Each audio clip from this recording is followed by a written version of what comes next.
میرا نام ساجدہ ہے، میرے 2 بچے ہیں اور ہم لوگ کراچی کی ایک بستی اورنگی ٹاؤن میں رہتے ہیں۔ میرے شوہر ایک گارمنٹ فیکٹری میں کام کرتے ہیں۔ ان کا پاکستان میں سوائے ایک بہن کے کوئی رشتہ دار نہیں۔ پاکستان بننے کے دوران میں ہونے والے فسادات میں ان کے سارے رشتہ دار مر کھپ گئے تھے اور میرے تمام عزیز و اقارب بھی۔ اپنے ماں باپ بہن بھائیوں کو یاد کرتی ہوں تو دل میں ایک ہوک سی اٹھتی ہے اور دریائے دل میں ایک طوفان سا برپا ہو جاتا ہے۔ میں پھوٹ پھوٹ کر رونے لگتی ہوں اور پھر یادوں کے بہتے تیز ریلے میں بہتی ہوئی ماضی کی طرف جا نکلتی ہوں۔ یہ پاکستان بننے سے پہلے کی بات ہے۔ میرے والد صاحب سید فضل حسین شاہ ان دنوں ساہیوال سول لائن میں ہیڈ کانسٹیبل تھے۔ ہم 5 بہن بھائی تھے۔ مجھ سے بڑے تینوں بھائی ارسلان، عرفان، رضوان کے بعد واجدہ باجی اور پھر میں سب سے چھوٹی تھی۔ میری عمر اس وقت 10 سال تھی۔ ہمارا چھوٹا سا گھر محبت کا گہوارہ تھا، جہاں ہر وقت سب کے کہے سنائی دیتے۔ ہم سب کے درمیان بے تحاشا محبت تھی اور ہر طرف پھیلی محبت کی اس چاندنی سے ہمارے چہرے دمکتے رہتے۔ ابا جان ہم سب بہن بھائیوں سے بہت محبت کرتے تھے اور امی جان وہ تو سیدھی سادی نیک عورت تھیں۔ مجھے یاد نہیں پڑتا کہ ہمارے والدین نے کبھی ہمیں ڈانٹا یا مارا ہو۔ ہاں، البتہ نماز کی پابندی نہ کرنے اور تلاوت کلام پاک کے سلسلے میں ہونے والی کسی بھی کوتاہی پر ہمیں ضرور ڈانٹ پڑتی تھی، لیکن اس ڈانٹ میں بھی محبت اور شفقت کی مٹھاس شامل ہوتی تھی۔ بڑے اچھے اور خوبصورت دن تھے وہ بھی۔ ہر اتوار کو جب ابا جان کی چھٹی ہوتی تو ہم سب سیر و تفریح یا گھومنے کے لیے کہیں نہ کہیں ضرور جاتے اور جگہ کا انتخاب ہم پر چھوڑ دیا جاتا تھا۔ ایک اتوار کو ہم سب نے ہڑپا جانے کا پروگرام بنایا۔ اتوار کی صبح ہم نے اپنے ساتھ کھانے پینے کا سامان لیا اور ہڑپا جانے کے لیے بس میں سوار ہو گئے۔ ہڑپا پہنچ کر ہم سیر کرنے لگے۔ سیر و تفریح کرتے کرتے وقت کے گزرنے کا احساس بھی نہ ہوا۔ جب اندھیرا بڑھنے لگا تو ہمیں احساس ہوا کہ رات تو بہت ہو گئی ہے۔ اب تو ہماری پریشانی میں اضافہ ہوا۔ وہ آج کی طرح کا زمانہ تو تھا نہیں کہ جب چاہتے سواری مل جاتی۔ بہرحال مغرب کی نماز ہم سب نے اکٹھے پڑھی اور مشکل سے ہڑپا کے نمبردار کے گھر پہنچے۔ شاید اس کا نام جے دیو تھا۔ اس نے ہمدردی کی اور ہمارے لیے ایک تانگے کا انتظام کر دیا۔ ہم لوگ تانگے پر روانہ ہوئے تو اس وقت تک کافی اندھیرا پھیل چکا تھا۔ ہر طرف ایک ہو کا سا عالم تھا۔ سائیں سائیں کرتی ہوائیں بھی عجیب پراسرار سی لگ رہی تھیں۔ تانگا ابھی تھوڑی دور ہی چلا تھا کہ کالی چادر میں ملبوس کوئی شخص دونوں بازو پھیلائے اچانک تانگے کے سامنے آ گیا۔ دوڑتا ہوا گھوڑا ایک جھٹکے سے رکا اور ہم سب کی خوف کے ماری چیخیں نکل گئیں۔ اگر کوچوان تانگے کو بروقت نہ روک لیتا تو سامنے چادر میں ملبوس شخص کا تانگے کے نیچے آ جانا یقینی تھا۔ ہمارے دل تیزی سے دھڑک رہے تھے۔ ابا جان اور بڑے بھیا نے تسلی دی اور بولے، ارے تم لوگ یوں ہی ڈر گئے، یہ تو کوئی مصیبت زدہ بڑھیا ہے۔ وہ بڑھیا آگے آئی اور کوچوان کے پاؤں پکڑ کر اس سے التجا کرنے لگی کہ وہ اسے ساہیوال تک چھوڑ دے۔ اس کی بیٹی ہسپتال میں بیمار پڑی ہے۔ کوچوان نے بڑھیا کو برا بھلا کہنا شروع کر دیا تھا، لیکن جب ابا جان نے اسے ساتھ لے چلنے کی حمایت کی تو وہ پھر مان گیا۔ وہ عورت پچھلی سیٹ پر امی جان کے برابر آ کر بیٹھ گئی تھی۔ یہاں میں بتاتی چلوں کہ میری والدہ ان دنوں پیٹ سے تھیں۔ خیر، کوچوان نے بڑبڑاتے ہوئے ایک گھوڑے کے چابک مارا، لیکن وہ ٹس سے مس نہ ہوا۔ شاید وہ ڈر گیا تھا۔ پھر کوچوان نے دوبارہ چابک مار مار کر گھوڑے کو بڑی مشکل سے آگے بڑھایا۔ وہ مشکل سے 2 قدم چلا، پھر رک گیا۔ کوچوان نے ایک موٹی سی گالی گھوڑے اور اس بڑھیا کو دی۔ آخر اللہ اللہ کر کے تانگا چلا۔ بڑھیا امی کو دعائیں دینے لگی۔ مجھے اس کی آواز یوں لگ رہی تھی جیسے رات کے گہرے سناٹے اور اندھیرے میں کوئی بلی رو رہی ہو۔ تانگا اپنی رفتار سے چل رہا تھا کہ اچانک بڑھیا کی چیخ ابھری اور ہم نے دیکھا کہ امی جان ایک جھٹکے سے تانگے سے نیچے گر پڑی۔ بڑھیا کا تیزی سے چیخ مارنے اور امی جان کا اچانک نیچے گر جانے کا منظر اب بھی میری نظروں کے سامنے گھومتا ہے تو میرا پورا وجود خوف سے لرزنے لگتا ہے۔ ابا جان تیزی سے نیچے اترے اور امی کی طرف لپکے۔ شاہدہ کیا ہو گیا ہے تمہیں؟ تم گر کیسے گئیں؟ لیکن امی نے کوئی جواب نہ دیا۔ وہ بے ہوش ہو چکی تھیں۔ अंधेरी रात, वीरान जगह, हू का आलम, हम सब का खौफ के मारे बुरा हाल हो गया था। मैं अरसलान भाई से लिपटी हुई थी। अब्बा जान ने अम्मी को उठाया और उन्हें होश में लाने की कोशिश करने लगे। तब वो बुढ़िया अब्बा जान से बोली, मियाँ जी, मेरे पास ये थोड़ा पानी है, ये पिला दो अपनी बीवी को, शायद इसे होश आ जाए। अब्बा जान ने अम्मी की हालत के पेशे नज़र पानी उस बूढ़ी औरत से ले लिया और अम्मी के मुंह में डाला। पानी के मुंह में जाते ही अम्मी को होश आ गया और होश आते ही उन्होंने चीखें मारना शुरू कर दी। अब्बा जान और भैया ने बड़ी मुश्किल से अम्मी को सहारा देकर तांगे पर सवार कराया। रास्ते में अब्बा जान ने अम्मी से बहुत पूछा कि वो किस तरह गिर गई थीं और क्यों चीखो पुकार कर रही हैं, क्या किसी चीज़ से खौफजदा हैं? लेकिन अम्मी ने कोई जवाब ना दिया। वो बिल्कुल गुमसुम थीं, तेज तेज सांसें चल रही थीं, उनकी आंखों में अजीब सी वहशत भर गई थी। मैं अपनी अम्मी से लिपट कर रोने लगी। उनका जिस्म इतना सर्द था कि मुझे भी सर्दी लगने लगी। आखिर हम साहिवाल तक पहुँचे। वो बुढ़िया रास्ते में एक जगह उतर गई। हमने पहली मर्तबा जब रोशनी में उसका चेहरा देखा, उफ कुताया।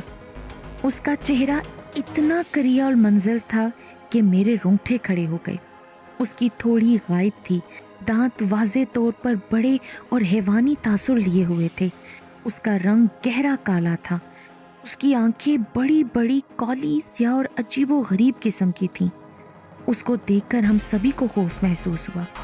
घर पहुंचकर अम्मी को तेज बुखार हो गया। हर तरह के इलाज के बावजूद उनका बुखार बदस्तूर कायम रहा। उस सफ़र से मुतल्लिक जब भी कोई बात होती, अम्मी का चेहरा पीला पड़ जाता और हालत बिगड़ जाती। इसी असना में मेरे अब्बा जान का तबादला थाना अटारी में हो गया। उस ज़माने में थाना अटारी के इंचार्ज सैयद अली मोहम्मद शाह साहब थे, जो अब्बा जान के गहरे दोस्त थे। मकान मिलने तक हम लोग उन्हीं के घर रहे। नए माहौल, नई जगह की वजह से अम्मी जान की तबीयत काफ़ी संभल गई। हम लोग अभी उस वाक़े को भूले नहीं थे, अलबत्ता उसकी कई यादें मद्धम हो गई थीं। चंद रोज़ बाद हमें मकान मिल गया। मकान काफ़ी कुशादा था, लेकिन इर्द गिर्द का माहौल कुछ उजाड़ सा था।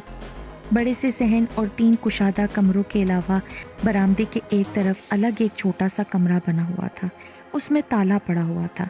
ये ताला हमसे पहले यहाँ रहने वाले कांस्टेबल ने लगाया था। न जाने क्यों जाते के वक्त भी वो उसको ताला ही लगा कर गया। अब्बा जान ने भी उसे खोलना फिर मुनासिब न समझा। यूं भी हमारे सामान के लिए काफ़ी जगह मौजूद थी। उन दिनों नानी जान हमसे मिलने हमारे घर आई हुई थी। अम्मी की बीमारी से वो भी परेशान थी। कुछ दिनों से अम्मी की तबीयत ज़्यादा ख़राब रहने लगी थी। एक रात को मैं नानी जान के साथ सो गई और जब सुबह उठी तो हमारे घर के अफराद में एक नन्ही गुड़िया का इजाफा हो चुका था। हमने उसका नाम नौशाबा रखा। नौशाबा मुझे बहुत अच्छी लगती थी। तमाम बहन भाई स्कूल चले जाते तो मैं उसके साथ खेलती रहती थी, पर अम्मी को न जाने क्यों नौशाबा से वो मोहब्बत ना थी जो वो हम लोगों से करती थी। नौशाबा जब भी उनके सामने आती, अम्मी की आंखों में एक अजीब सी वहशत भर आती। नौशाबा को मैं या वाजदाबाजी ही संभालते थे। एक रात बड़ा अजीब वाक़या हुआ। अब्बा जान एक कत्ल की तफ्तीश के सिलसिले में कहीं बाहर गए हुए थे। नौशाबा वाजिदाबाजी के पास और मैं अम्मी के पास सो रही थी कि रात के 2-2:30 बजे के करीब मुझे बहुत शिद्दत से प्यास महसूस हुई। मुझे डर भी लग रहा था। अचानक मेरी नज़र सामने वाले उस कमरे पर जा पड़ी जिसके दरवाजे पर ताला लगा हुआ था, लेकिन अब दरवाजे के दोनों पट खुले हुए थे और कमरे में से रोशनी आ रही थी। मैंने घबराकर अम्मी को उठाया। अम्मी, अम्मी ज़रा उठें। क्या हुआ बेटा, क्या हुआ? अम्मी ने घबरा कर पूछा। अम्मी, कहीं कोई चोर तो नहीं घुस आया? मैंने घबरा कर कहा तो अम्मी भी हैरत से सामने वाले कमरे की तरफ देखने लगी। हमारी सरगोशियों से नानी अम्मा की भी आंख खुल गई। क्या बात है शाहिदा, और ये रोशनी कैसी है? दरवाज़ा किसने इसका खोला? नानी अम्मा ने भी घबराए हुए लहजे में पूछा। उस वक्त हमने देखा कि अचानक उस कमरे में से एक औरत बुड़बुड़ाती हुई निकली और मेरी आंखें हैरत और खौफ से खुली की खुली रह गईं। मेरे पूरे वजूद में करंट सा दौड़ गया। उस शक्ल को तो मैं हजारों में भी पहचान सकती थी। उसने स्याह घाघरा और सफ़ेद चोली पहनी हुई थी। वो आहिस्ता आहिस्ता चलती हुई बरामदे के सतून को पकड़कर खड़ी हो गई। उसकी मकरू निगाहें अम्मी पर मरकूज थीं और उन निगाहों में शदीद नफरत नजर आ रही थी। तू तू अभी तक जिंदा है मेरी सौतन? तुझे पानी पीकर भी मौत ना आई? देख, अब तू बार बार मरेगी, सदा बर्बाद ही रहेगी तू। उस करियल मंजर बुढ़िया की आवाज में जंगली कुत्तों जैसी हुर्राहट थी। उस वक्त मुझे हड़प्पा से वापसी का सफ़र, तारीक रात और वो पुरस्सरार वाक़या याद आ गया और मैंने ज़ोर से झुरझुरी ली। मेरे पसीने छूट गए। तेज़ी से चलती हुई वाजिदा बाजी के पास आई, जो खौफ से वहशत ज़दा सी बैठी थी। फिर उस बुढ़िया ने वाजिदा बाजी के बराबर लेटी हुई नौशाबा को उठा लिया। सब बहन भाई और अम्मी दम बखुद रह गए। उस वक्त मुझ में ना जाने कहाँ से इतनी ताकत और दलेरी आ गई कि मैंने चारपाई से छलांग लगाई और उसका हाथ पकड़ लिया। मैं अपनी बहन नौशाबा को उससे बचाना चाहती थी, मगर बुढ़िया के हाथ में बड़ी ताकत थी। गुस्से के मारे मैंने उसकी कलाई पर दांत जमा दिए, लेकिन मुझे यूं महसूस हुआ जैसे लोहे की सलाख मेरे दांतों में आ गई हो। नानी अम्मा सूरह यासीन बुलंद आवाज से पढ़ने लगी तो उसने मुझे जोर से एक झटका दिया और साथ ही नौशाबा के मुंह पर जोर से थूकती हुई उल्टे पांव उसी बंद रहने वाले कमरे में वापस चली गई। कमरे का दरवाज़ा बंद हुआ और फिर वो कमरे से आने वाली पुरस्सरार रोशनी गायब हो गई। अम्मी, भाई, बाजी सब जैसे होश की दुनिया में आए, लेकिन एक पुरस्सरार खामोशी फिर भी मौजूद थी। वो रात कयामत बनकर गुजरी। नींद सबकी आंखों से गायब थी और दिल एक अनजाने खौफ से लरज रहा था। सुबह आज़ान के बाद हमने नमाज पढ़ी। थोड़ी देर बाद अब्बा जान भी वापस आ गए। अम्मी जान की बिगड़ी हुई हालत और हमारे उतरे और खौफजदा चेहरों को देखकर वो परेशान हो गए।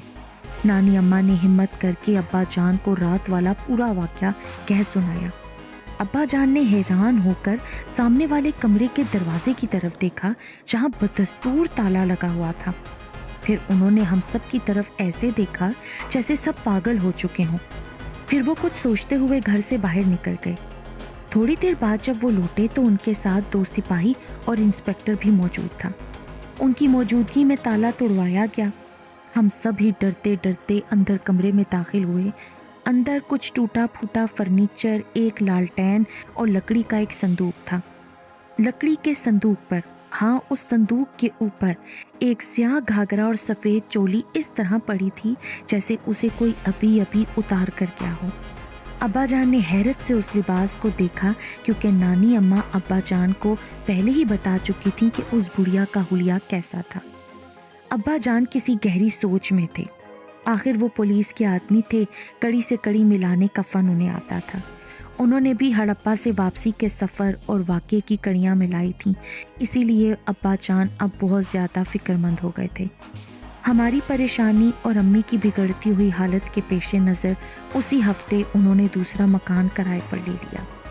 हम सब यही सोचते और परेशान होते कि वो बुढ़िया जो हमें हड़प्पा के सफ़र में मिली थी, अटारी कैसे पहुंच गई। फिर मेरी अम्मी ही को उसने निशाना क्यों बनाया और मेरी बहन नौशाबा पर क्यों थूका था। ये एक ऐसा मुअम्मा था जो किसी से हल ना हो सका। बहरहाल उसके बाद 5 साल तक कोई वाक़या ना हुआ। अब्बा जान ASI के कोर्स के लिए चले गए और हमें नानी अम्मा के पास आगरे भिजवा दिया। अम्मी जान नानी जान के पास आकर बहल गई थी। अब्बा जान कोर्स मुकम्मल करके आए तो करोड़ पक्का में फौरी तौर पर उनकी पोस्टिंग हो गई। मेरी बहन नौशाबा अब खूब बातें करने लगी थी। हैरत अंगेज़ बात ये थी कि उसकी हर बात सच्ची होती थी और जब वो किसी से नाराज़ होती तो दूसरी माँ कहकर ना जाने किसको पुकारने लगती।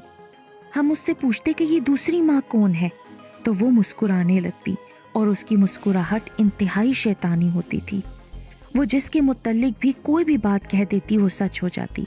मसलन एक बार अब्बा जान मंगल के दिन डकैती की तफ्तीश के लिए गए और कह गए थे कि हफ्ते तक आ जाऊंगा, लेकिन जुमेरात की दोपहर में खाना खाते हुए नौशाबा ने ऐसे ही कह दिया कि अब्बा आज आ रहे हैं और अचानक थोड़ी ही देर बाद अब्बा जान घर में दाखिल हुए तो हमारी हैरत की कोई इंतहा न रही। एक रोज़ वाजिदा बाजी अरसलान भाई से कोई सवाल समझ रही थी कि वाजिदा बाजी की स्लेट नौशाबा ने उठा ली और देने से इनकार कर दिया। अरसलान भाई ने पहले तो उसे प्यार से समझाया, लेकिन जब वो ना मानी तो उठकर उसे थप्पड़ मार दिया और वाजिदा बाजी ने गुस्से से अपनी स्लेट उससे छीन ली। इस बात पर नौशाबा ने घर में एक हंगामा बर्पा कर दिया। उसने अपने कपड़े फाड़ डाले और जोर जोर से रोने लगी। घर में सब ने उसे मनाया, लेकिन वो रोती रही और गुस्से के मारे उसने खाना भी नहीं खाया। बस मुस्तकिल दूसरी माँ को पुकारते पुकारते वो सो गई। आधी रात को उसने मुझे जगाया तो मैं उठ बैठी। क्या बात है शाबू, भूख लगी है? ठहरो, मैं तुम्हारे लिए खाना लाती हूँ। तुमने खाना नहीं खाया था ना, शायद इसलिए तुम्हें नींद नहीं आ रही। मैंने उससे मोहब्बत से कहा।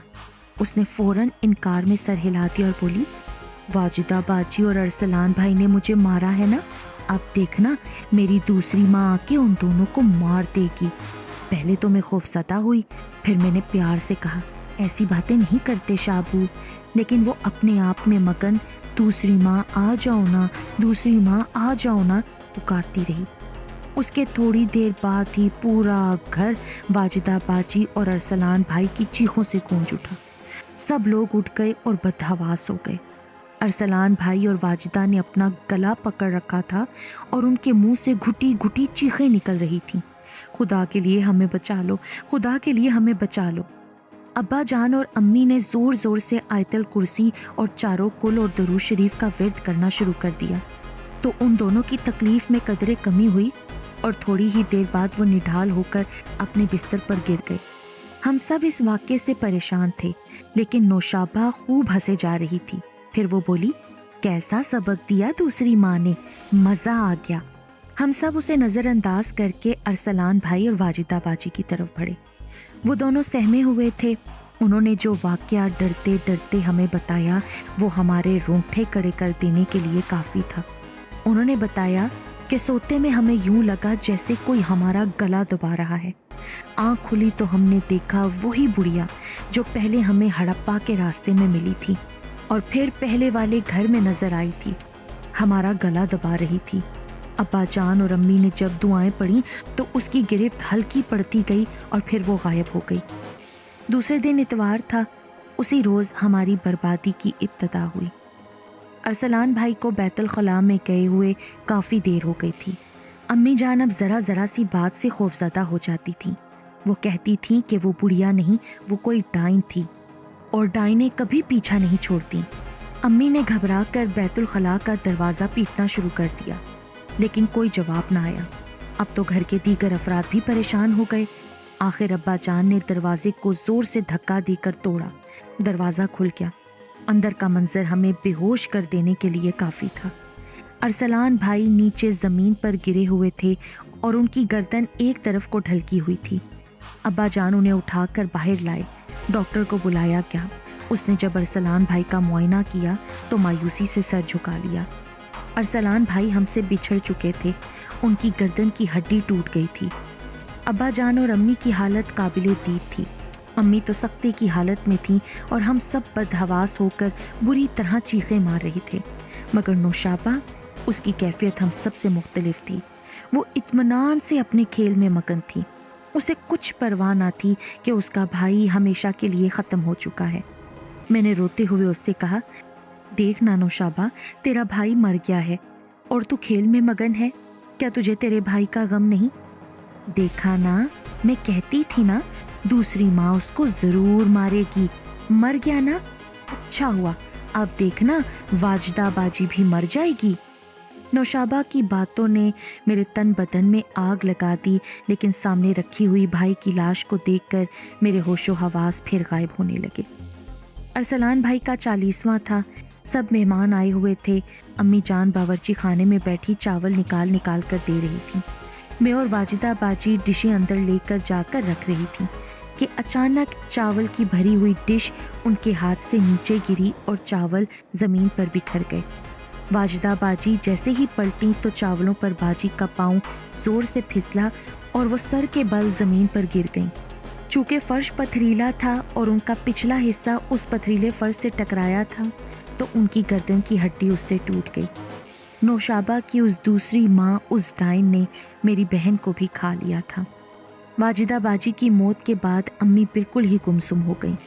اس کے بعد ہم سب کو نوشابہ سے شدید نفرت ہو گئی۔ ہم اس سے نفرت کا اظہار نہیں کرتے تھے، لیکن کوئی بھی اسے دیکھنے تک کو تیار نہیں تھا۔ اس تمام نفرت کے باوجود اس کے وجود سے انکار تو نہیں کیا جا سکتا تھا۔ وہ اس گھر کی ایک فرد تھی، اسے گھر سے نکالا نہیں جا سکتا تھا۔ پھر وقت گزرتا رہا۔ گزرتے وقت نے ہمارے زخموں کے گھاؤ بھرنا شروع کر دیے۔ موسم گرما شروع ہوا تو ابا جان نے ہمیں نانی جان کے پاس آگرے پھر سے بھیج دیا۔ یہ وہ زمانہ تھا جب پاکستان بننے کی تحریک زوروں پر تھی۔ حالات دن بدن خراب ہوتے جا رہے تھے۔ ہمارے نانا جان محکمہ خوراک میں ملازم تھے۔ انہوں نے ابا جان کو خط لکھا کہ آ کر بچوں کو لے جاؤ، یہاں کے حالات ٹھیک نہیں، مگر ابا جان اتنے مصروف تھے کہ آگرے نہ آ سکے۔ آگرے کے حالات بہت خراب ہو رہے تھے۔ ایک صبح جب نانا جان دفتر چلے گئے تو نوشابہ نے نانی اماں سے کہا، نانی آج نانا مر جائیں گے، اور ساتھ ہی وہ کہے لگانا شروع ہو گئی۔ نوشابہ کی بات پر نانی جان کو غصہ آ گیا۔ انہوں نے بے اختیار نوشابہ کے منہ پر تھپڑ مار دیا۔ تقریباً 1 آدھ گھنٹے کے بعد دروازے پر دستک ہوئی۔ میں نے جا کر دروازہ کھولا۔ سامنے کچھ لوگ کھڑے تھے اور نانا جان کی لاش خون میں لت پت دروازے کے باہر رکھی تھی۔ میری تو چیخ نکل گئی۔ میری چیخیں سن کر گھر کے دوسرے افراد بھی باہر نکل آئے اور سب نے رونا پیٹنا شروع کر دیا، مگر نوشابہ کسی کی پرواہ کیے بغیر ایک ہی جملہ دہرائی جا رہی تھی، نانا مر گئے، نانا مر گئے، کہا تھا نا نانا مر گئے۔ اس دن میں نے اسے اتنا مارا کہ وہ مرتے مرتے بچی۔ کسی نے میرا ہاتھ نہ روکا کیونکہ سبھی اس سے عاجز آ چکے تھے، اور اتنی مار کھانے کے باوجود وہ ڈھیٹوں کی طرح کہے لگاتی تھی، اور ایسا لگ رہا تھا جیسے اس کو کوئی مار کا اثر ہی نہیں ہو رہا۔ نانا جان کو دفنا دیا گیا۔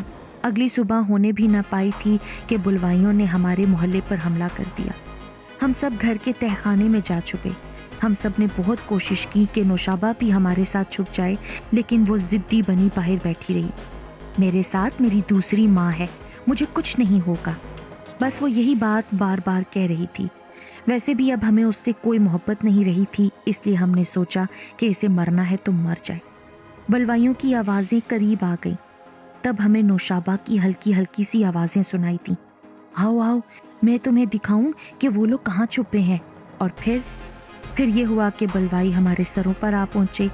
ایک افراتفری مچ گئی اور نوشابہ ڈائن نے، ہاں میں اسے ڈائن ہی کہوں گی کیونکہ اس کی دوسری ماں بھی ڈائن ہی تھی، اسی نے ہمارے پورے گھر کو کھا لیا۔ بلوائیوں نے ہمارے پورے گھر کو ختم کر دیا تھا۔ میں بے ہوش ہو چکی تھی، اور جب مجھے ہوش آیا تو زخمی حالت میں ایک امدادی کیمپ میں پڑی تھی۔ میں پاکستان کس طرح پہنچی مجھے نہیں معلوم، کیونکہ میرے اوپر بے ہوشی کی کیفیت طاری تھی۔ بہرحال مجھے بعد میں معلوم ہوا کہ جس گھر سے مجھے اٹھایا گیا تھا وہاں ارد گرد لاشیں ہی لاشیں تھیں، اور یہ لاشیں یقیناً میرے گھر والوں کی تھیں۔ میں کچھ عرصے مہاجر کیمپ میں رہی، پھر میری شادی یہاں کے لوگوں نے عزیز سے کروا دی۔ عزیز بھی میری ہی طرح سارے خاندان کو قربان کر کے صرف ایک بہن کو بچا کر پاکستان آیا تھا۔ اب تو میں ایک سکھی زندگی گزار رہی ہوں۔ میرے 2 بچے ہیں، مجھے کوئی غم نہیں سوائے ایک غم کے جو میرے دل پر ناسور کی طرح ہر وقت تازہ رہتا ہے۔